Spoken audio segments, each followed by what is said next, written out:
Hello, my name is Jo Davey and I'm a Sutton resident. I foster for Sutton and I've been fostering for about 7 years now with my husband, and it's something we didn't take too lightly. It was posed to us by a friend who suggested that we had a spare bedroom and we had time on our hands, and our daughter was of an age where she was becoming much more independent, and we realised that she no longer needed us and it would be an opportunity to welcome our home to other children. It had occurred to me in my place of work that some children don't have a happy home to return to at the end of the day. And for whatever reason, it was a manic, disorganised household where often there wasn't food in the fridge. Some of my students would come to college with no money and dirty clothes. And it just occurred to me that maybe someone does need a helping hand and a bit of support. And that was something we thought we'd be able to do, quite easily with help and support from social worker. Tell me a bit about your kind of process to becoming a foster carer. Okay. Initially, I spoke to people, not necessarily people that had fostered, just friends, close friends and family, to see what they thought, whether they thought we would be any good at it, if it's something they would ever consider us doing. We only had one child of our own, and therefore we had time on our hands. We had room in the house, so that was one big main consideration. And everyone we spoke to said, "Why not? Give it a chance. You are people who like to go out. You like to try new things. You like to experiment. You like holidays. We're both active, and we thought, yeah, why not give it a go?" So initially, we looked for a foster care information evening, and I believe there was one coming up within the month, and we wanted to hit the ground running because otherwise you sort of talk yourself out of these sort of decisions. So we went to foster care information evening, and there were quite a few couples there, all different sorts of people, and there were foster carers there who were there to ask questions if we wanted to, and everything we wanted to know, we had a list. We managed to tick off, and I thought this is perhaps something we could do, and it sounded more and more interesting. And after the session, I believe we were contacted by social services who said, "We have a training course." I think it was in the next month or something. It was like, "Oh, this is exciting." Mm-hmm. And we started our training, which took only about 3 or 4 months because our social worker, supervising social worker, came to the house as often as she could. And we went through it pretty quickly because we were both at home at the time. So it worked really well. And then before we knew it, we were at panel and it was approved, and it was just so exciting.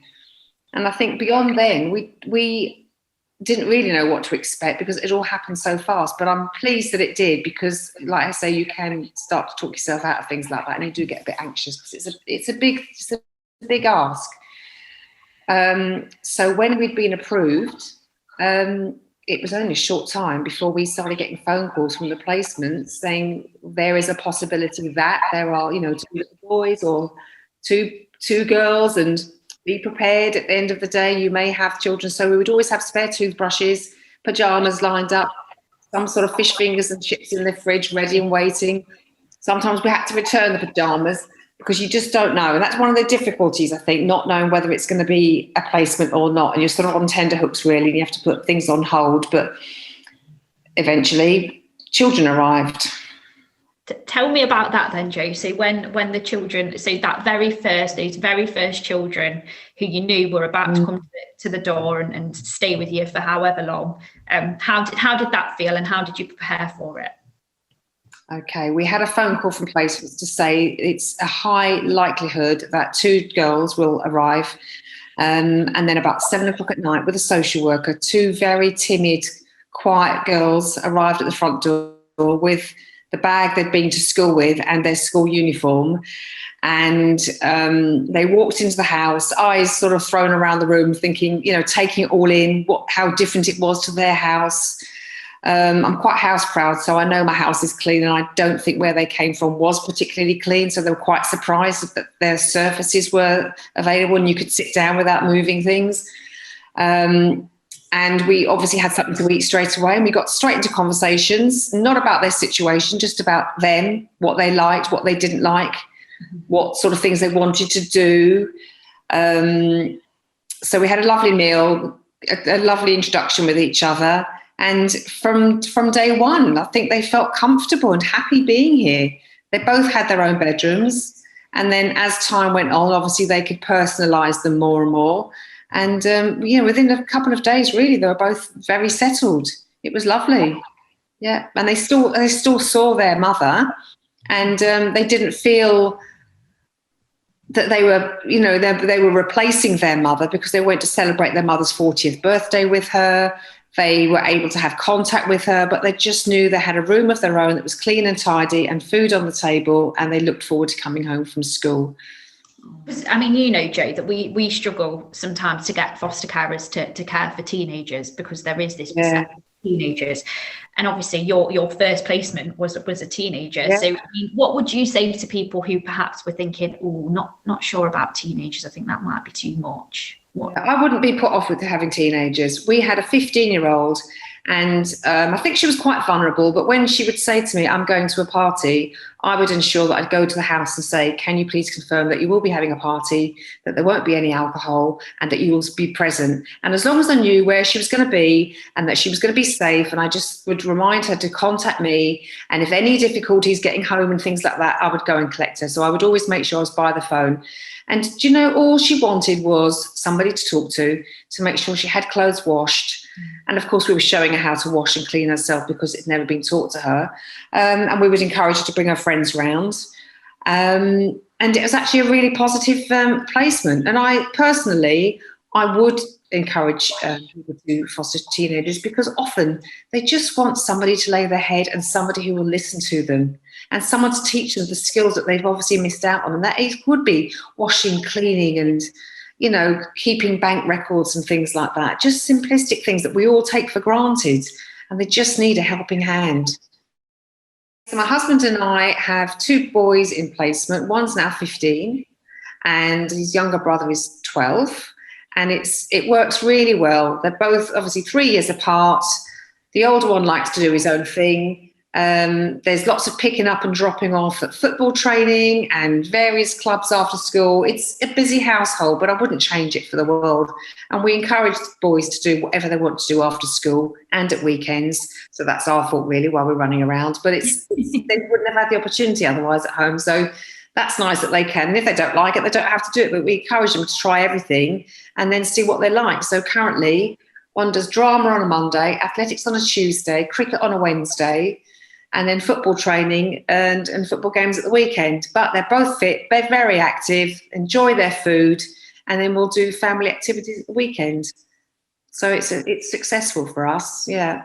Perfect. Busy household, though. Definitely sounds busy. Busy household, and I wouldn't have it any other way. It works. It's good fun. So we do spend our time doing nice activities, and we play a lot of board games at home as well. We don't have electronics here, so we do a lot about family board games. It's great, sitting down, having a chat, and you can always interject a bit of leg pulling and learning these different games with fun and laughter. It's good fun, and they'll often get out a Scrabble board or Cluedo and say, right, who's up for a game? And it's lovely to do in the evening after school. Enjoy it. Oh, great. And how long, do you know how long the boys will be with you?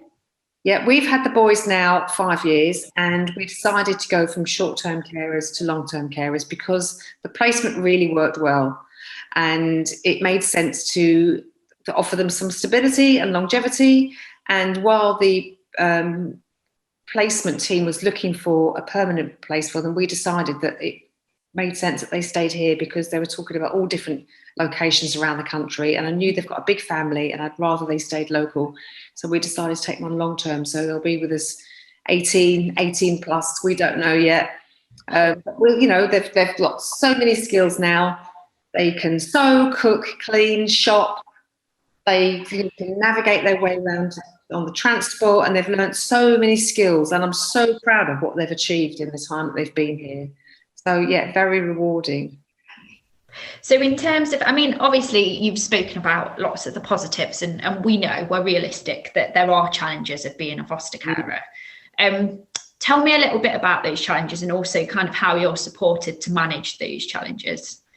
Some of the challenges I think you'll face are a lot of the appointments that you have to attend initially when you have children in your care. And that is medical appointments, attending the school, meeting the teachers, making sure you're completely up to date with what's going on with the children, whether their home life has affected their school life, and what things you need to put in place. And you've really got to learn about these children well, so you can support them as best you can. There have been issues of things going missing, money going missing. And I think as long as you handle it well, because there wasn't a lot of money in the home, I think as long as you tell children that it's not the way to live, it's not what you do, you ask for money, you ask for things from the cupboard, and you don't help yourself, I think you just have to lay down the ground rules and make absolutely sure that, you know, they understand what sort of the behaviour that's expected from them. But I think over a period of time, they sort of fall into family life with you, and they know what is expected and how they want things to work. And they appreciate you not going into their room and you not helping yourself to their things and things like that. So it works both ways. And then, yeah, you understand what works and what doesn't work. And in terms of Sutton as a fostering service, how have they supported you, Jo? I've always felt completely supported by my supervising social worker, who is there for me, not necessarily for the children. They have their own social worker. I've had the same supervising social worker for the entirety. And if I have some questions, I get an answer within a day or so. If I don't get the answer that I want, then I will be pointed in a different direction, but I've never had to hang around. And there's never been a time where I've thought I've been completely disappointed, let down, nothing like that at all. So, and if I do want advice, there is always somebody there that can give me advice. So as far as I'm concerned, it's been a positive time with Sutton Council, actually. I've never felt that I needed to, you know, change who I work for. Everything I need, I know where to access it, and I like to get involved because it's important to me. And do you feel that there is a community of foster carers in Sutton that you can tap into? I do, because I've been fostering for quite some time and I've been involved in the Foster Care Association with arranged events and things like that. You do tend to get the same people, but there are some lovely foster carers out there and some with so much experience. And when we do a day out and all the children are there enjoying themselves, having such a fantastic time, there is no better feeling to think that you're making someone's life so much better than it perhaps would have been. Yeah, I love that. I love that feeling when everybody gets together. We do a day trip out to Godstone Farm in Surrey, and just we all find ourselves a camp, and then the children just go all running around, and because all the faces are familiar to each of them, it's just so enjoyable to watch them enjoy themselves really and run around and climbing trees and swinging off ropes and stuff. It's a lovely time to get together. Yeah, I really enjoy that. Oh, brilliant. That sounds really good. The theme for this year's Foster Care Fortnight is why we care. Why would you say, Jo, that you and your husband care?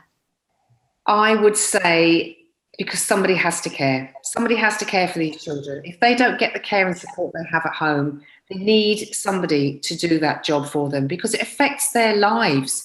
It affects their mental health, their well-being, their future prospects. If somebody doesn't care and a child is suffering at school and it just goes unidentified, then what is going to happen to that child? They need somebody to advocate for them. They need somebody to say they're really struggling with their work. They need someone to help them with their work, to make sure they've got the pens and the equipment. And when a child goes to school and the uniform is dirty and smelly, they are going to get picked on, which happens. A child needs to be cared for, loved, well-fed, warm, someone to drop them off and pick them up and pay attention to them and give them a voice that they want to share, talk about their day, have time for them. And equally, I suppose when a child has been taken from their family, somebody that's going to support them when they see their family and help them to understand that they might not be getting the reaction they want from their parents, and talk them through why it feels different with them now and those sorts of things. Yeah, but I think lots of people can show they're caring people by fostering and, can reach out. I really do. I think people don't realise their capabilities often, and everybody can show a bit of care. I think if anybody's thinking about fostering, ask those questions. talk to people you know who have perhaps fostered, or they know someone that's fostered. Think about your personal circumstances and think, do you have room in your heart? Do you have room in your house? Can you share your time with somebody who is desperate to be looked after and cared for and shown how to play, how to talk, how to communicate? It's a simple process. It can take as little as 3 months to attend a meeting, have the consultation that you need. It's not hard work. There's paperwork that you need to read up on, obviously for health and safety issues and things like that. There are things you need to do and have medicals. But it's a simple process. And if you've got spare time, then really think about how you could change somebody's life and make a difference. So how do you, as a foster carer, Jo, and Sutton as a fostering service, make sure that when you're being matched with children, they make sure that that's going to work for your family, but the child as well, so that the dynamics work within your household? When you have initial meetings with your supervising social worker, you are asked questions as to the age group that you would like to foster. And initially, my husband and I were unsure about what age group would work. Our daughter was 16. We didn't want very young children, but we wanted school-age children. So we'd be able to take them to school in the morning, pick them up at the end of the day, and we can still do our jobs at the same time. We weren't choosy about whether it was male or female, but I quite like the idea of having boys because I've never had boys before. However, we've had girls and boys, and there is a very big difference. So you need to make sure that it works for you and your family and whatever children you have in your household. Obviously, you've got a daughter at home, Jo, Amy. How did Amy find it when, it was the first time that she had other children in the house? Because obviously, as you've said, she's a single child within the home. So how did she manage? When my husband and I started fostering, our daughter was 16. She was very independent and was out and about the weekends with her friends. We discussed with her that we were considering fostering, and she was really keen on the idea. So when we were first offered children, we had a 15-year-old girl and a 9-year-old girl, and my daughter really gelled with them. They both learnt off each other. They all learnt off each other. They played together, went out with each other. They had a lot of things in common, and it worked really well. And that lasted for a year. And then we had a short 2-month break before we were offered other children. And then we had 2 boys. And my daughter absolutely loved having boys because she could play with them. I often see them making forts in the front room. They play with their plastic Nerf guns and they absolutely enjoy each other's company. My daughter also likes board games, so she was taught them how to play chess and Scrabble, and they've really enjoyed that. And often they'll be watching films together. And I think from going from an only child to having 2 brothers, which she calls them now, which is lovely, has been a huge success in our household. Yeah, I mean, they do get on each other's nerves, but any sibling group would get on each other's nerves. And when they want their own space, they can all retreat into their own bedroom. So it's a positive placement, I think, for them all. So Jo, I know that you work alongside fostering. How have you managed that throughout? Because I think some people sometimes worry about the idea of working and fostering at the same time. Yeah, I've worked on and off since fostering. Because I had an only child, I worked in a college where I could do term time and part time, and that always worked really well for me.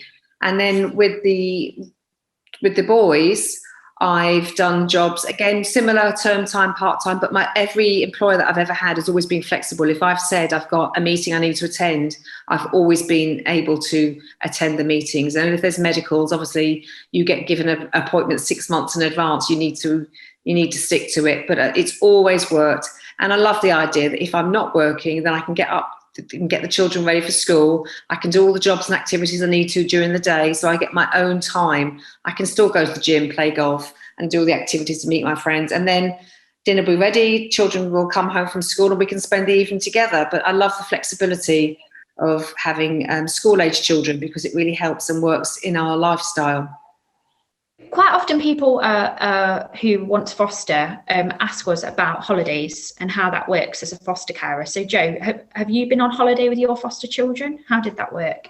Yes, we've been on holiday with foster children, quite a few actually, because we didn't want being foster carers to impact on our lifestyle, and we like to holiday. So when the boys first arrived with us, we arranged for passports to be made for them, and social services organised that for us. And within a short space of time, they had their own sports. And we went on a flight to Austria, which was the most exciting experience for these children because they'd never been to an airport before. So we asked them to show us the way to the gate, and they navigated the way through the crowds at the airport. And we gave them time on their own to have a look around the airport, and it was so exciting for them.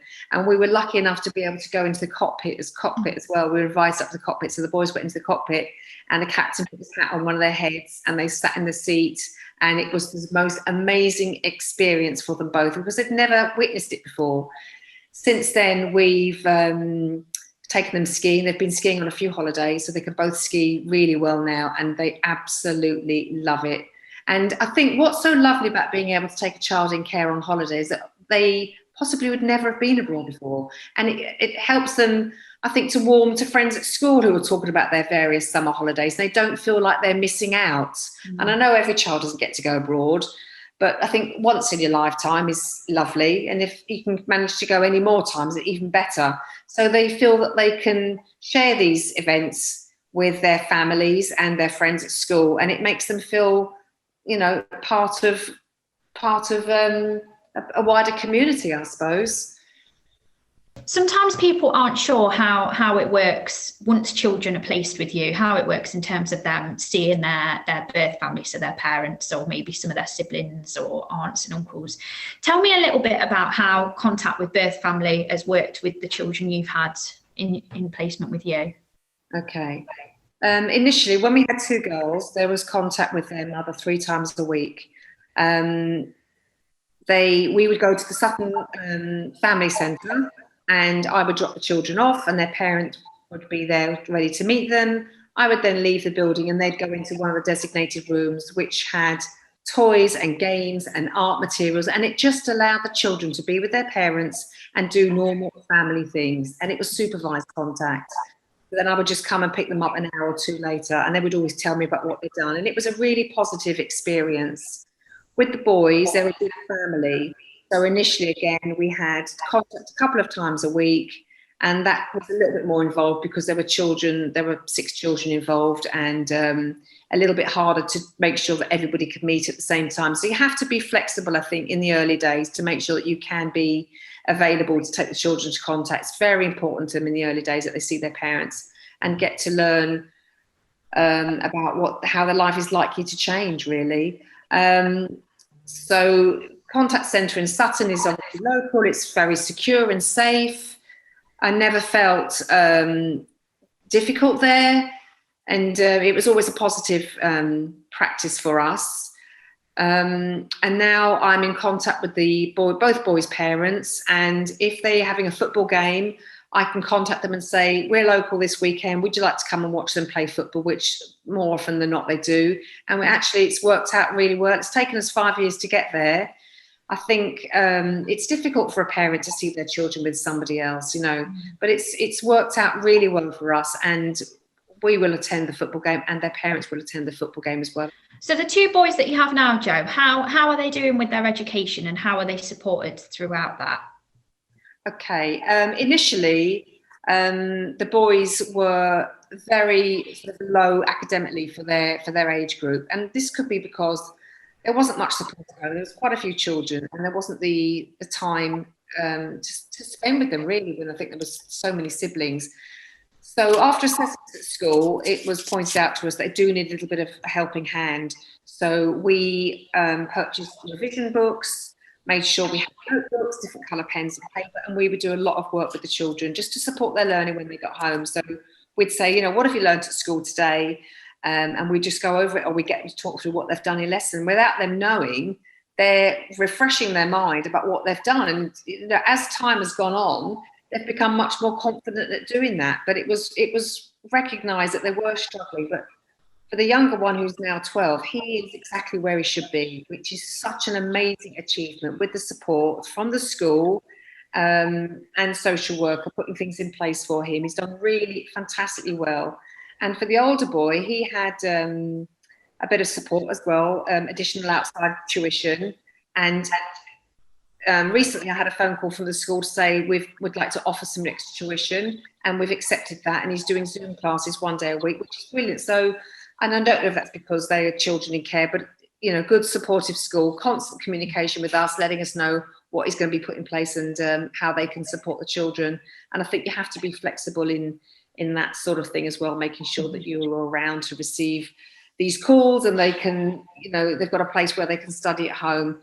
But, you know, I would take the boys to lots of museums, and if they were doing the Far of London, we would go to the Museum of London so they can see an exhibition and support their learning like that by going to museums, which they'd never done before. And I think that's important, to have the time to be able to do that. It's so rewarding. And of course, they benefit greatly from things like that.